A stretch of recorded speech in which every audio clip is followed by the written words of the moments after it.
भिवानी के स्थानीय नागरिक अस्पताल में बुधवार को दिव्यांगता प्रमाण पत्र बनवाने आए दर्जनों दिव्यांगों को उस समय भारी निराशा हाथ लगी जब संबंधित अधिकारी निर्धारित समय पर अस्पताल नहीं पहुंचे।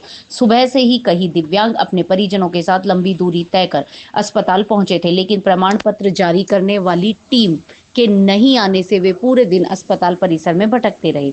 प्रमाण पत्र बनवाने के लिए आए दिव्यांगजन अमन, संजीव, मोहित गुप्ता, संदीप, हरिओम, रोहित सहित अन्य ने बताया कि वे यहां प्रमाण पत्र बनवाने आए थे, लेकिन अधिकारियों की गैरहाजिरी ने उनकी उम्मीदों पर पानी फेर दिया। कुछ दिव्यांग व्हील चेयर पर तो कुछ बैसाखियों के सहारे आए थे, जिन्हें न तो कोई उचित जानकारी दी गई और न ही कोई वैकल्पिक व्यवस्था की गई। इस मौके पर सामाजिक कार्यकर्ता भगवान दास कालिया ने इस लापरवाही पर नाराजगी जताते हुए कहा कि यह दिव्यांगजनों के अधिकारों की अवहेलना है और प्रशासन को इस पर तुरंत संज्ञान लेना चाहिए। उन्होंने मांग करते हुए कहा कि अस्पताल प्रशासन को समुचित व्यवस्था करनी चाहिए ताकि उन्हें बार बार इस तरह की परेशानी का सामना न करना पड़े।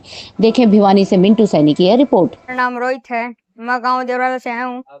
2-3 दिन हो गए मुझे बसों में आते आते, तो मेरा कोई सुनाई नहीं होती है। देखो मेरे से ना खड़ा हो जाता और ना चला जाता मेरे से। मैं भूखा से आया हूँ, सुबह 8 बजे आया था यहाँ पर। ई डॉक्टरों ने मना कर दिया कि अब अगले हफ्ते आना। मेरा कोई हल नहीं है। मेरा कोई वो नहीं है यहाँ पर, ना ही सुनाई होती। मेरा नाम अमन है, मैं भिवानी से हूँ। मैं बुधवार को रोज आता हूँ, तो ये कह देते हैं कि तुम जाओ यहाँ से, फिर बनेगा ही नहीं, डॉक्टर भी नहीं है। फिर हम चले जाते हैं, भूखे प्यासे बैठे रहते हैं, फिर कोई भी एक्शन नहीं लेते। तो डॉक्टर मना क्यों करते हैं आपको? 10वीं क्लास में उन्हें क्लास अटेंड कर पाता हूँ। पता नहीं डॉक्टर क्यों नहीं वो करते, और मैं 10वीं क्लास में हूँ, क्लास भी अटेंड नहीं कर पाता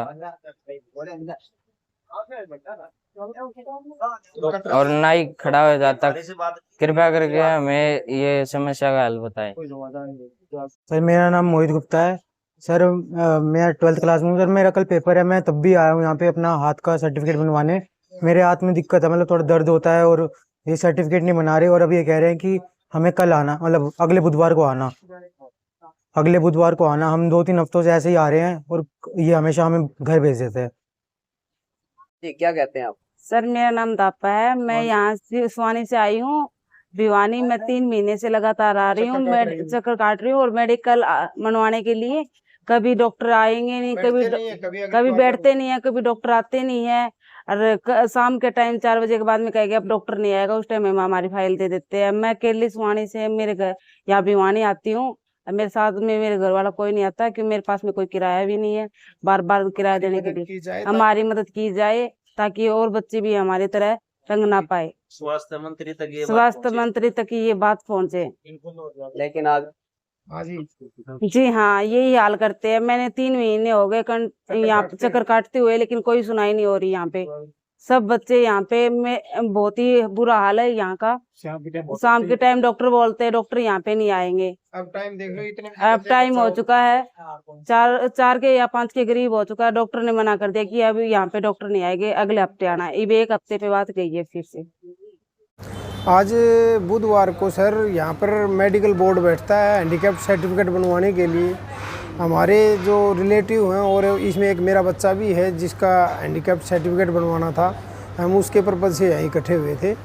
लेकिन सुबह 9 बजे उन्होंने हमारी फ़ाइल ले ली और शाम 4 बजे वो ने बोले सर आप जा सकते हो, डॉक्टर नहीं आएगा। फिर हम पीएमओ के पास गए, उन्होंने भी 1 घंटे के करीब हमारा टाइम ख़राब कर दिया। उन्होंने कॉल की, पता नहीं कहाँ की, हमें नहीं पता। उसके बाद फिर हम उनको रिटर्न में लिख के दे आए हैं सभी, और सभी ने अपने फ़ोन नंबर उसके अंदर मेंशन कर रखे हैं, सिग्नेचर कर रखे हैं कि हमारी यही समस्या है सर। अब 7 दिन के ऊपर बात गई, छोटे बच्चे हैं, सुबह से यहाँ भूखे तिसाए बैठे हैं, तो हमें कोई संतोषजनक जवाब तो दिया जाए। तो उन्होंने हमारी जो रसी जो दे रखी थी एप्लीकेशन, वो उन्होंने रिसीव कर ली और उन्होंने अगले आश्वासन दिया है कि मैं बोर्ड से बात करूंगा और अगले बुधवार को आप आ जाना, आपका जो मेडिकल जो है वो चेकअप करवा दूँगा।